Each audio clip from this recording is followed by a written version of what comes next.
right. Good afternoon, everyone, and welcome to the BFTAA and More Show with me, your host, Louis George Walker, coming to you from the confines of the KUAW studios in the W.E.B. Du Bois Learning Center located at 4510 East Linwood Boulevard in Kansas City, Missouri. You can listen to us on Facebook, on YouTube, on Twitch, and Twitter. We're out there, and you can watch us also. And then our audio side, you can go to Get Me Radio, TuneIn.com, MyTuner, Online Radio Bot, the Radio Garden. If you have a smart speaker, tell it to play KUAW, and you'll hear us on Google and Amazon speakers and stuff. So we're all over the internet and the airwaves coming to you. We're also on locally in Kansas City on KOJH, Kansas City's original jazz house at 100.5 FM on your radio dial. So you can be picking us up right there, right now. So we're all over. We're down in the Jazz District, and if you haven't been down to the Negro League Baseball Museum this month, you might want to try and get down there in the next couple of days because it's absolutely free to go in.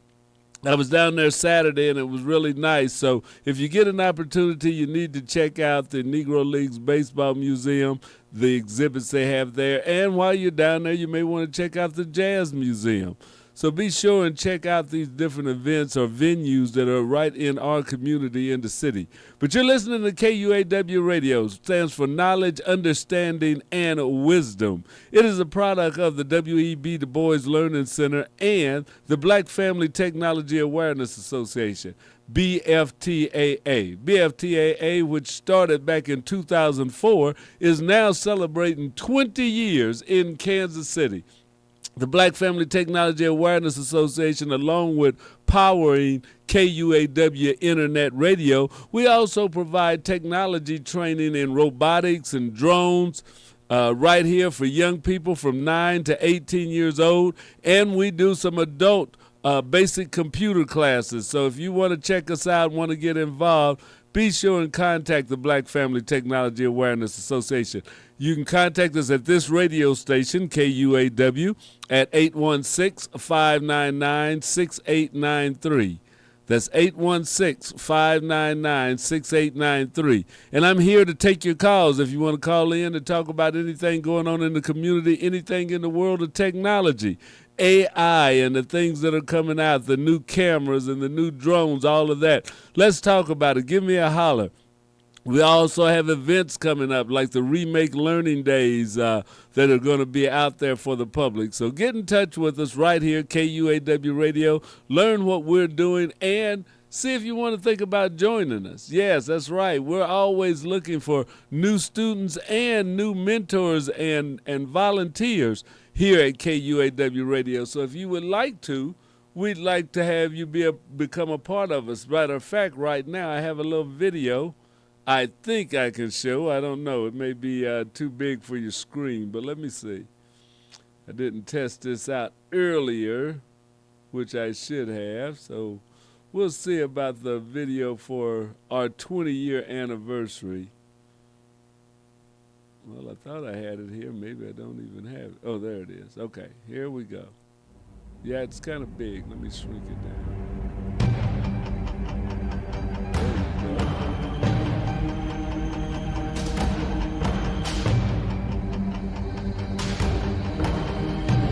This is us, the Black Family Technology. Yo, the lies so that you never make it. Hopeless, so it seems. Eyes closed, canvas open wide to embrace your dreams. The song says, this is your opportunity. Take a loss just to get the win. Like lies to sin was popping in like oxygen when boxes wet. Focus on the mental, never lose like a smooth instrumental.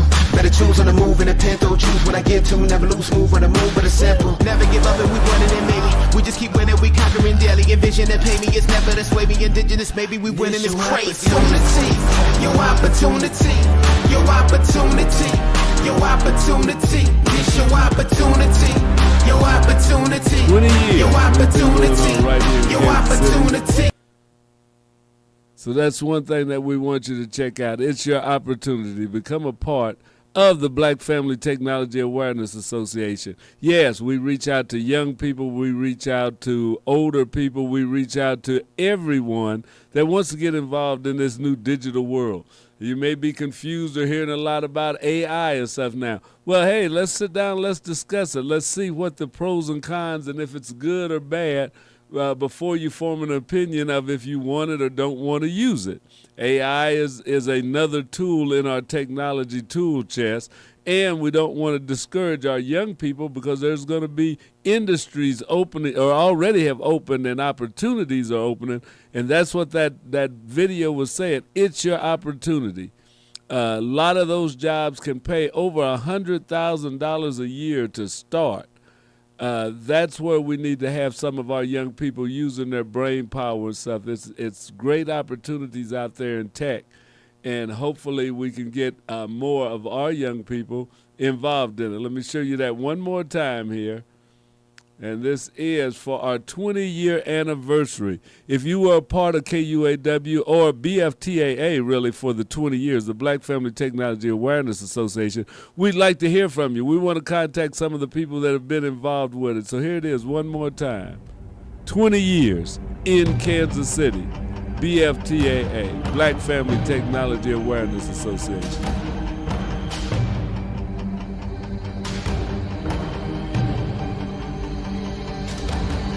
Yo, the lies so that you never make it. Hopeless, so it seems. Eyes closed, hands open wide to embrace your dreams.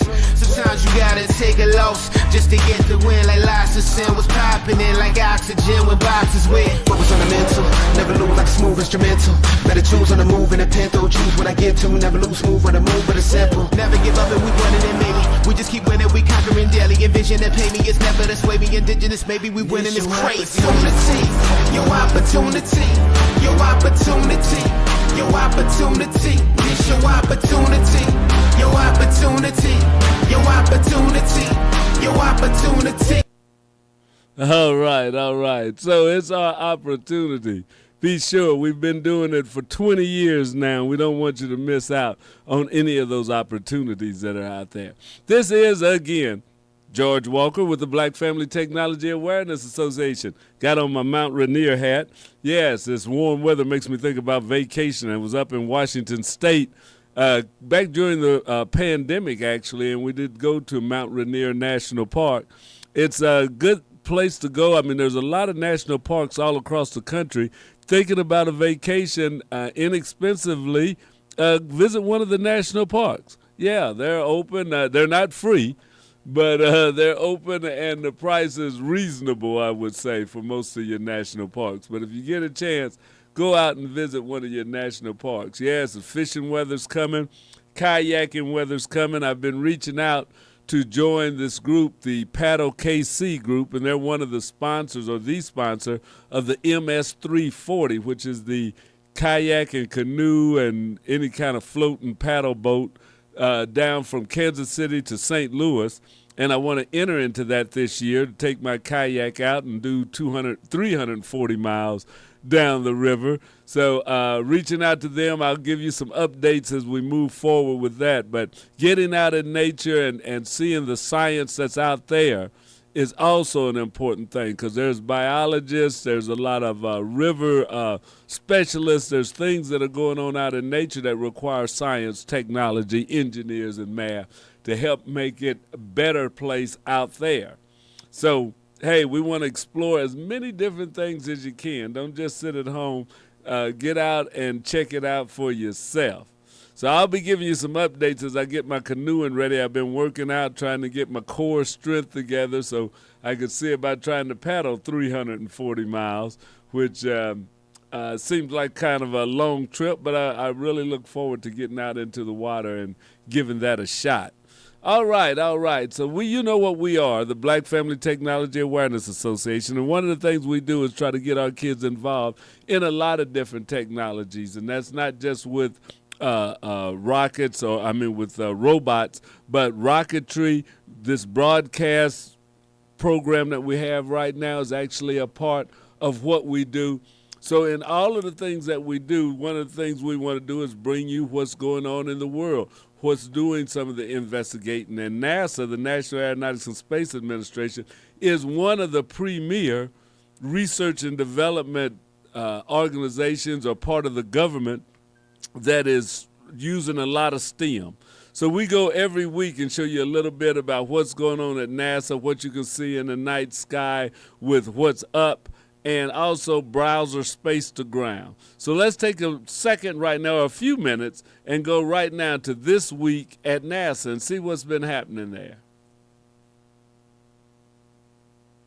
A commercial lander touches down on the moon, discussing the science on the space station, and preparing for the next space station crew rotation mission. A few of the stories to tell you about this week at NASA.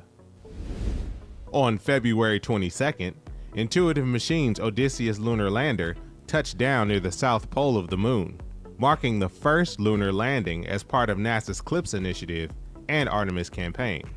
Intuitive Machines is one of several U.S. companies NASA is working with to deliver science experiments and technology demonstrations to the lunar surface, to help the agency explore the moon in advance of Artemis astronaut missions to the lunar surface, and ultimately crewed missions to Mars. During an Earth-to-Space call on February 21st, NASA leadership talked to the crew aboard the International Space Station about scientific research and technology demonstrations taking place on the orbiting laboratory.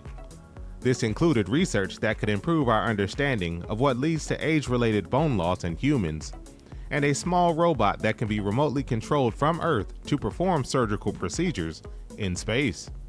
Learn more about science on the space station at nasa.gov/station. The members of our upcoming SpaceX Crew 8 mission to the International Space Station entered quarantine recently, one of the last major milestones before heading to Florida for final pre-launch activities. The crew, including NASA astronauts Matthew Dominic, Michael Barrett, and Jeanette Epps, will perform research, technology demonstrations, and maintenance during their stay aboard the space station. Launch is currently targeted for no earlier than March 1st from our Kennedy Space Center. All the major structures that will form the core stage of the Space Launch System, or SLS rocket for our Artemis 3 mission, are structurally complete. Technicians at our Michoud assembly facility recently finished welding the 51-foot liquid oxygen tank structure. The mega rocket's other giant propellant tank, the liquid hydrogen tank, is also a fully welded structure. Both tanks will be a part of the rocket used for the first of the Artemis missions, planning to land astronauts on the moon's surface near the lunar South Pole. That's what's up this week at NASA. For more about what else we're up to, check out nasa.gov. All right. Yeah, that's what's happening at NASA this week. Seems like some pretty interesting things. And if you guys notice what they were saying in there, they used a private company under contract with NASA to fly what we want to say, lunar module or lunar spacecraft that actually landed on the moon last week. So that was done by a private company who, if you would have brought some stock in them, you could have made a lot of money. They said their stock went up after it was a successful landing on the moon in that company there. But that's the chances we take. And you know, as we talk about financial literacy, how many of you are involved in the stock market, do have some money invested either in the stock market or in other investments? I mean, there's cryptocurrency, you could be collectibles, but are you investing or putting money away to grow so that you can build wealth for the future?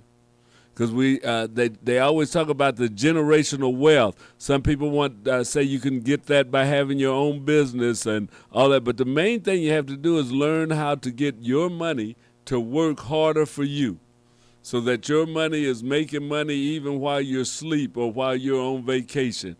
It may not be large amounts of money, but it's a place that you have to start at some time. So you may want to consider doing some kind of investing, definitely some kind of saving, but investing in something that's like a bank account where it's insured by the government. You can do that. You can buy bonds. If you're working and they have a 401k plan, you ought to be in that. You definitely should be in your 401k. That's what's taking the place of a lot of retirements, is people have to put money into that in order to have some money as you retire, that you build your 401k. That money becomes money that you will live on later. If you happen to be younger, in your 20s, maybe your early 30s, wow, you need to be socking money away into that as much as you can, or that they'll let you, because they do have limits on that. But that by the time you turn 55 or 60, and I know it may seem like a long way off, that can turn into a lot of money, and it can make a big difference in your standard of living later in life. So you need to be talking with somebody, if not your parents or another relative that's involved in saving and investing. But as a people, we need to be doing more of investing our money, more of putting our money to work in things for the long term. That is one way to build generational wealth. And then you have to teach the young people so that they can continue, because it does no good to build the wealth if the next group that handles it doesn't know how to handle it, and they're back at square one again. So let's start thinking about that and how we can do some plans for generational wealth and increasing our financial literacy. Just like digital literacy, and you have to learn more about computers just sometimes now to put in an application for a job or to search for things. Financial literacy is as important as digital literacy, so that you can invest your money. And you don't have to have a lot. You can use some of these apps now that let you buy fractional stock. So if you have little at $50 or $100, you can enter and buy 5 or 6. I took $100 and put $10 in different shares. So I got 10 fractional shares of 10 different companies that I can keep track of. If one of them starts doing real good, I can put a little more money into it. But it's a good way that I can see what my picks are like, and it didn't cost me but $100. Right now, I think it's worth about 110.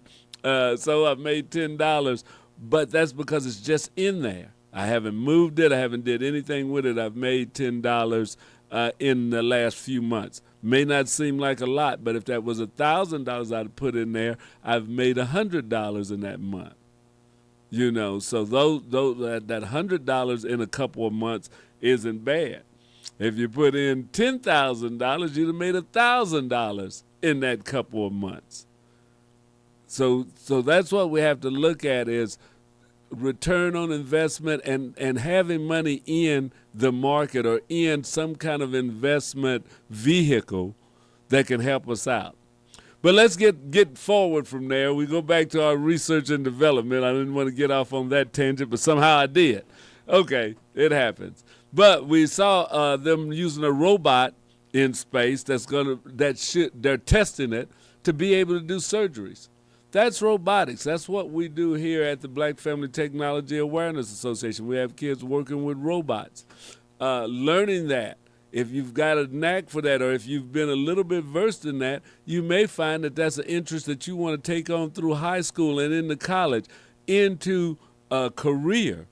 The people that are designing and working on these robots that will be doing operations on people in space. And you say, well, that's not a lot, but if they can do operations on people in space with a robot, then they could do it remotely here in the United States in places where you don't have doctors and things that you may can still, a person get hurt somewhere, they can have surgery be done by a robot. And that could help them out. In some underdeveloped countries that don't have as many doctors as we have, then you could staff a clinic with certain trained people, nurses and all, but the robot may carry out more of the operations, being guided from somebody here in the United States or somewhere else that can work with a person that's maybe in the jungles of South America or Indonesia or who knows where. But those are the things that we have to look at. Those are the things that they're working on. Those are the things that are happening. That's what's going to be part of your future. You know, you want to say, no, I wouldn't have no robot operating on me. You may not have a choice. It may come to a point where you'll have to. So let's look at these things that are coming out. Right now we want to take you to Space to Ground so you can see a little bit of what's going on at the space station. They're going to talk about that robotic operation again because sometimes their stories overlap. But let's go right now to Space to Ground from NASA.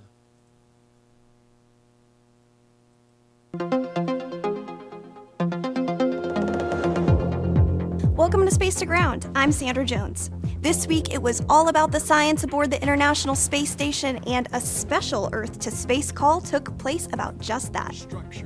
On Wednesday, NASA Administrator Bill Nelson discussed recent scientific research and technology demonstrations aboard the International Space Station with astronauts living and working aboard the microgravity laboratory. During the Earth to Space call, leadership and the crew discussed a tech experiment demonstrating the performance of a small robot remotely controlled from our home planet to perform surgical procedures in space. Yes, absolutely. It's very exciting. Obviously applicable to back on Earth remote areas, but why we're setting it up here was to assess when there's a delay in the reaction and when there's a microgravity environment, how does that change those people on the ground performing remote surgeries? When we start going further on longer duration missions, to have that resource of being able to have someone back on Earth perform those surgeries will enable us to go on these longer duration missions further from Earth. Speaking of science, a space harvest took place earlier this week. The crew aboard the space station spent their time on Monday working on the Apex 10 investigation, which looks into how spaceflight affects plant microbe interactions. Plants on Earth have associations with microbes that are critical to growth, and the space environment may alter these associations. Plant microbe interactions in space examines whether the beneficial microbe Trichodermia harzineum gives tomato seedlings increased stress resilience and improved growth in microgravity. Red robin tomato seedlings are grown in station's veggie facility with and without the beneficial microbe. These space flight samples are compared to an identical set grown on the ground at Kennedy Space Center. Back on Earth, NASA's SpaceX Crew 8 is gearing up for their launch and have entered the standard pre-launch quarantine. The flight crew health stabilization process is a routine part of final preparations for all missions to the space station. Crew 8 members will spend the final 2 weeks before liftoff in quarantine to help ensure they're healthy and to protect the astronauts already on the space station from sickness. NASA astronauts Matthew Dominic, Michael Barrett, and Jeanette Epps, and Roscosmos cosmonaut Alexander Gurbankin will lift off from Launch Complex 39A at NASA's Kennedy Space Center in Florida to perform research, technology demonstrations, and maintenance activities aboard the space station. NASA and SpaceX are targeting no earlier than 12:04 a.m. Eastern on Friday, March 1st for the launch of the Crew 8 mission. Be sure to tune into the Crew 8 launch yourself, but for now, that's Space to Ground for this week. Thanks so much for watching.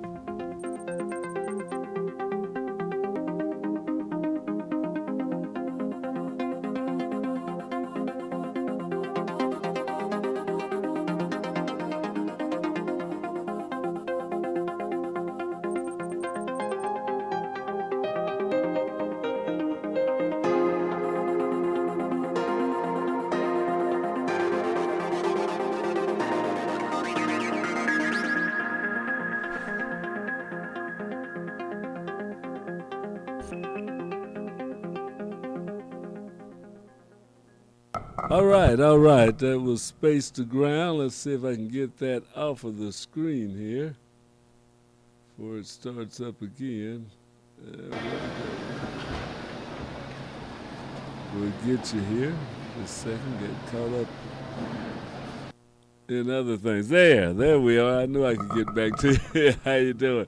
Yeah, I was working on the other screen. One thing that I have given you before, and I wanted to make sure I had a chance to give you an opportunity again, and that is the UNN News. We brought you that a few weeks ago, and I want to start making sure, and I forgot about loading it in today, but I want to start loading that in for you so that you can pick up some of the news that's going on in our community.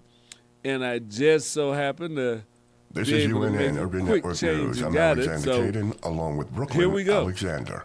California Democratic Representative Barbara Lee wants to see the federal minimum wage hiked up to $50 an hour. That's almost 7 times the federal minimum wage of $7.25 and more than 3 times the California minimum wage of $16 per hour. A $50 minimum wage would result in a total income of around $104,000 a year. And believe it or not, that's still not enough income in certain parts of California and other states. Will a $50 minimum wage ever happen? I doubt it. Not anytime soon. There's a renewed push to find alternatives to lethal injection. Louisiana lawmakers are looking to expand its method to carry out the death penalty by adding the newest execution technique of oxygen deprivation using nitrogen gas and bringing back electrocution. Senate Bill 1122 is making its way through the Florida House and Senate. If passed, the bill would punish local governments that try to remove Confederate statues located on public property. It would also give citizens the right to sue if statues are removed. The U.S. State Department recently issued travel advisories for the country of Jamaica and the Bahamas. For Jamaica, the advisory outlines factors such as crime, home invasions, armed robberies, homicides, and sexual assaults within all-inclusive resorts. And for the Bahamas, violent crimes such as burglaries, armed robberies, and sexual assaults occur in both tourist and non-tourist areas. We all love children, and many of us have an old car, truck, or van in the driveway. Find the Children has a great way for you to put your unwanted vehicle to good use. Find the Children is a non-profit organization dedicated to locating missing children and bringing them home safely. You can help support their mission by donating your car, truck, van, or SUV. A towing company will come and pick up your car for free, and the donation of your car is tax deductible. Call now and donate your old vehicle. Here's the number. 800-850-8713. That's 800-850-8713. You've been listening to UNN. For more national news and information for and about people of color, visit our website at myunn.net. All right. So that is the UNN news. That was some news, though, that they're saying that I guess there's a representative wants the minimum wage raised to $50 an hour. And as good as that sounds, it's just like having the minimum wage raised to $15 an hour. Raising the minimum wage does not do a whole lot if the cost of living goes up. So we need to have a different type of change in order to have people at a more working wage, because just raising the wages is not going to do it. Because if you raise the wages for, say, fast food workers, well, then the price of the fast food goes up. You don't really gain anything out of it. So we really have to look economically. I'm not sure exactly what, I think economists can figure it out, or other business people, but in order to help more people not live in poverty, which I think is the goal, it's not just about dollars. It's not just about how much they make. A lot of it is about the jobs that they can fill, about the educational levels that they have. In order to fill jobs, there's a lot of job openings now that they'll even want to bring in people from overseas to do them because they can't find the qualified people in the United States, or they say they can't. Don't know which one is what, but we have to look at our economic system, our whole social structure, to say it's not just about raising a minimum wage. That's not going to do it. That is going to just do what it's done before. Everybody wants their raises up. Well, then you still have somebody that's down at the bottom, and they're not going to be able to afford the things what people with more money can afford. You know, the prices of cars, the prices of everything, where at one time if you made $15 an hour, it looked like that would be pretty good. Well, now that $15 an hour don't buy the same amount. And so you don't stop the inflation by raising incomes. And how do you lower prices other than that? I'm not sure. I'm not an economist. But we'd either have to come up with some more efficiencies at work, if they limited how much pay was to top executives and stuff. But it's going to take more than just raising a wage. That sounds good. It's a good thing to talk about and for the to get a vote. But is it really going to help you in the long run? Is it going to even help you in the short run that they raise things up like that? So while it sounds good, let's look at the whole picture. And let's see if that's really what we need to change, or is there something else fundamental in this society's structure that we need to look at that's causing the disparities, the wide discrepancies between the haves and the have-nots. And it's not just the dollars an hour. If it was, that would be an easy fix. And generally, problems like this are not easy fixes. It's going to take a little while.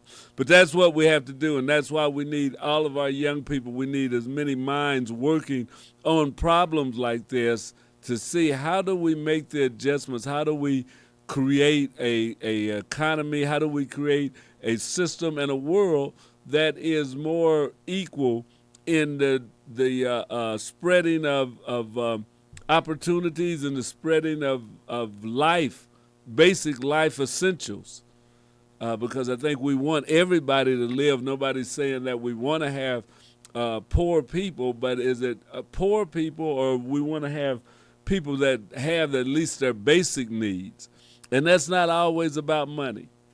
That's not always about just how much you make an hour. So let's try and see if we can come up with ways that everybody can gain, as they say, a win-win out of this. Because if the price of everything goes up just like it is now, well, we're not doing that much better off. Now I happen to be retired, so I don't even get a raise. Well, Social Security does give you a raise once a year, and it wasn't that much this year. I think I got about $30 or $60 a month more, and that comes out to about $15 a week. So that's not a whole big raise when you look at things. So we really need to look at our system that we're all tied into and that we're working with, and is there a better way to distribute wealth around the country, around the world, to make better living for everyone? That's my soapbox on it. We'll go from there with it. One of the things that we did show you last week, but I want to show it to you all month, mainly because looking at the night sky is real beneficial, and it changes throughout the month. So I usually show it at the beginning of the month, but then you don't know what's happening, or it's easy to forget what you can see at the end of the month. So we're going to go right now to What's Up from NASA and check that out. Here we go.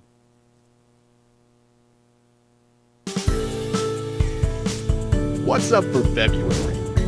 Venus and Mars make quite the pair, while Jupiter and the Moon are each other's Valentine. And observing M81, aka Bode's Galaxy. Venus is still a brilliant beacon in the morning, rising in the couple of hours before the sun. It has been sinking lower in the sky for the past couple of months, though, and by the end of February, it's pretty much getting lost in the light of sunrise. It will start making its return as an evening sight in July. You can catch the bright planet together with a slim crescent moon on the morning of February 6th, just as the sky starts to brighten. Next, Valentine's Day brings a nice pairing to enjoy with someone special. That evening, look for the crescent moon near Jupiter, high in the southwest following sunset. They're just a couple of finger widths apart on the sky, meaning most binoculars will show them in the same field of view. And speaking of the moon, NASA's Viper moon rover is planned to launch later this year, and you can send your name to the moon along with it. Visit nasa.gov/sendyournamewithviper for details. Returning to the inner planets, as Venus begins its exit, we find Mars returning to view. The red planet left the evening sky last September, passing through conjunction, where it was on the opposite side of the Sun from Earth and thus not visible for a few months. It's now just starting to be visible in the pre-dawn sky. In February, it's quite low and not super bright, but you can observe it brightening and rising ever earlier in the coming months. Those with an unobstructed view toward the southeast horizon can look for a close approach of Mars and Venus as the pair are rising during the last week of February. February is a good time to view one of the famed Messier objects known as M81. This is a spiral galaxy similar to our own Milky Way, but just a bit smaller, and it's one of the brightest galaxies in the night sky. It's located about 11.8 million light-years away from us, which means if you're able to observe it, those photons of light hitting your eye have been traveling through space for more than 11 million years to reach you. It was discovered by astronomer Johann Bode in 1774, which is where it gets its other common name, Bode's Galaxy. At the time, it was simply cataloged as a nebula, or faint fuzzy patch. It wouldn't be until the work of Edwin Hubble in the 1920s that many such faint fuzzy objects were understood to be self-contained galaxies of stars outside the Milky Way and incredibly distant from us. M81 is a bit too dim to see with the unaided eye, but it's visible with binoculars or a small telescope where it appears as a dim patch of light. With a 6-inch telescope, you can resolve the galaxy's bright core, and with an 8-inch telescope, you can begin to make out the spiral arms. Locating M81 is not too difficult with the Big Dipper or the Plow to guide you. Starting with the star on the end corner called Dubhe, imagine a line twice the distance from the star on the opposite corner of the Dipper, Phecta. Pointing your telescope or binoculars in that area ought to put you pretty close to M81. You might also notice its faint fuzzy companion nearby, which is M82. This is another galaxy but seen edge-on, and it gets its common name, the Cigar Galaxy, from this appearance. This pair of galaxies is circumpolar in the northern hemisphere, meaning they rotate around the north celestial pole and never set. Unfortunately, this means they're not really visible from the southern hemisphere. Although it's visible all year in the northern hemisphere, from about February through May you'll find M81 high in the northern sky in the first half of the night, making it easier to observe. So grab your telescope or find a local astronomy event with NASA's Night Sky Network and check out M81, Bode's Galaxy, a distant cousin to our home galaxy, the Milky Way. Here are the phases of the moon for February. Stay up to date on NASA's missions exploring the solar system and beyond at science.nasa.gov. I'm Preston Dykes from NASA's Jet Propulsion Laboratory, and that's what's up for this month. All right. Yes. A little bit of what's going on in space, looking at the night sky. If you have a telescope or if you just use your own eyes, if you have a pair of binoculars, it's good to go out and look at the night sky, and really you could be amazed at what you see up there if you take the time to look up and just kind of study it a bit.